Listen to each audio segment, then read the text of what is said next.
By now you have understood how an active sprint is created and what happens in the sprints and what happens in the daily scrums on a day-to-day basis. Let's say we have a feature which has been developed and sitting in the development done column. So that means what is the next step? Someone has to pick it up for testing, right? Let's say we will pick up this feature and drag and drop into the testing column.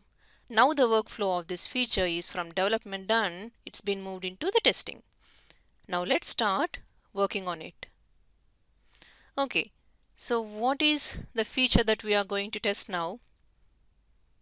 As a user, I want to click on the first name input box so that I can enter my first name. So this is the functionality I need to check.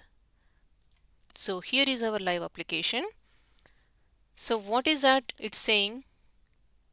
On the contact us page, on the first name field, we should be able to provide some details. Now let me log into our live application to do the testing. So this is the first name field that we are supposed to test. If you look into our story, if you notice the first name field, it is visible as a blank field so that the user can actually start typing their first name details.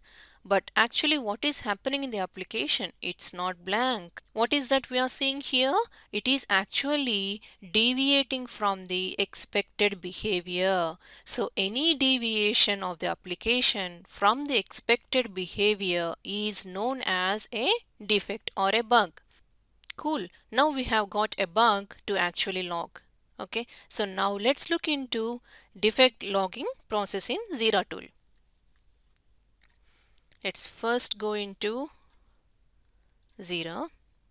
So on the dashboard, if you look here on top, we have an option called create. Click on it.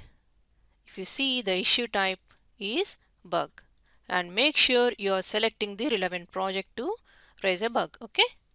Now summary, what is it we are trying to log in? First name field is not empty. First name field is not empty. Okay, that is the summary. But I can elaborate my summary under the description saying in the contact page the first name field is not empty. So this I can give it as a description.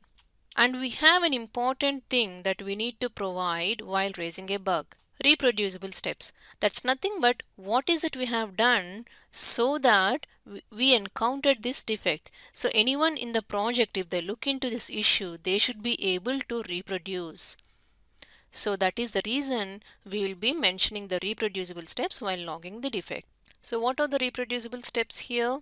Number 1, navigate to the web application, and this is the web application. Number 2, click on the contact page. Number 3, notice the first name input field.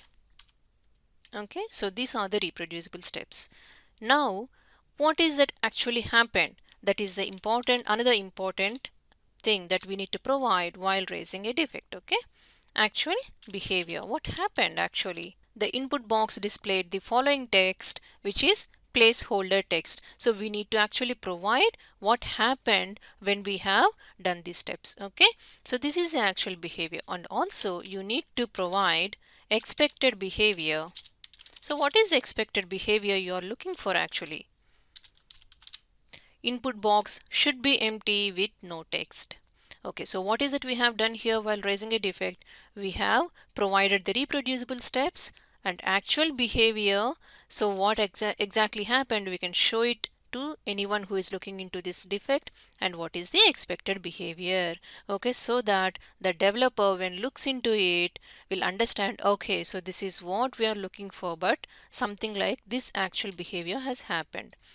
And also another important thing that we should be providing while raising a defect is the evidence of the actual behavior. If you don't produce the evidence, sometime later if someone looks into your defect, they might not agree that this happened. Okay, so it's always a good practice to provide the evidence along with the actual behavior.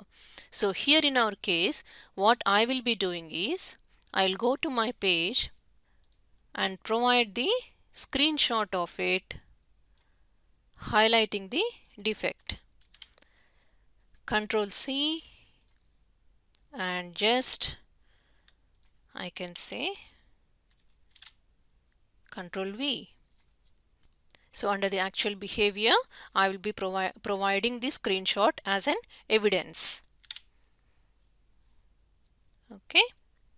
So now, reporter section. Who is the reporter? It's quite obvious, whoever is logging the defect. So this is me. Fix version, we can leave it for blank. Another important attribute that we need to be assigning while creating a defect is the priority of the defect, which is nothing but how soon you are expecting this to be fixed. Let's discuss like what severity and priority is after this session. So for now we can say it as low because this is not impacting any business. User is still able to enter the details, right? You can provide the environment details. So which environment you were testing, which environment you found this bug. Is it the pre-production environment or the integration environment? For now, let's say pre-production affected version. So here, whichever this version of the application is, you need to provide the version number. So I have just created a dummy version number and I have mentioned it as FM version 2. The application is sitting on this version, let's say, okay? And which sprint you want this bug to be assigned for. Okay, so our current sprint is sprint 1. If you see here, it's an active sprint. However, I will not provide any sprint for now. Okay, create. Okay, your issue has been created, but it is not currently visible. Add to sprint 1. So that means where do you think it is going to be visible under? If you look into the backlogs, and if you see here, this is our bug. What is it? First name field is not empty. So now let's just revise on what we have done while we have created a bug. First thing is we have provided description of the bug. Next, we have provided the reproducible steps, like what are all the actions that you need to do so that you can reproduce the bug. Then what happened, what is the actual behavior, okay, what went wrong, what is that it has behaved differently rather than to the expected behavior, or why is it deviating against the acceptance criteria. That will be mentioned under the actual behavior. And we have provided some sort of evidence as a screenshot, and also we have provided the expected behavior. And then we have assigned some attributes like which environment we found this issue, okay, and which version that this is affecting, okay, and also we have provided the priority of the issue.